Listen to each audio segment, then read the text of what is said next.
Hello పిల్లలు, ముందుగా మనం ఆల్ఫాబెట్ ఓ డ్రా చేసి తర్వాత రివర్స్లోని సి డ్రా చేద్దాము. అలాగనే లెఫ్ట్ సైడ్ సి డ్రా చేద్దాం. ఇప్పుడు 2 కర్వ్డ్ లైన్స్ డ్రా చేసి ఇన్సైడ్ మరొక కర్వ్డ్ లైన్ డ్రా చేసి స్లీపింగ్ లైన్ డ్రా చేద్దాము.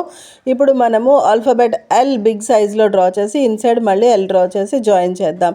2 సర్కిల్స్ డ్రా చేసి ఐస్ కోసము.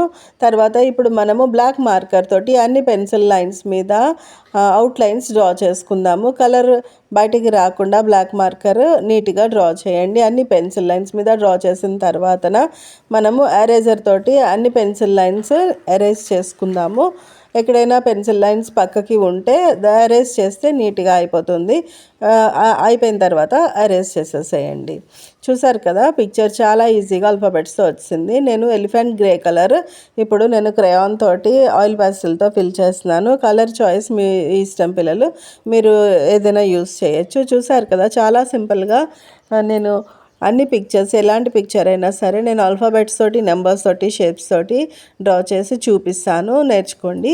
మీకు నచ్చినట్లయితే నా ఛానల్ని సబ్స్క్రైబ్ చేసుకోండి. అలాగనే లైక్ చేయండి, కామెంట్ చేయండి. మీకు ఒకసారి పిక్చర్ పెన్సిల్ తోటి డ్రా చేసుకొని ఎలా వచ్చిందో మీరు నాకు కామెంట్ పెడితే, మీకు ఏమైనా డౌట్స్ ఉంటే నేను కామెంట్ పెడతాను. నెక్స్ట్ వీడియోలో మళ్ళీ కలుద్దాం పిల్లలు.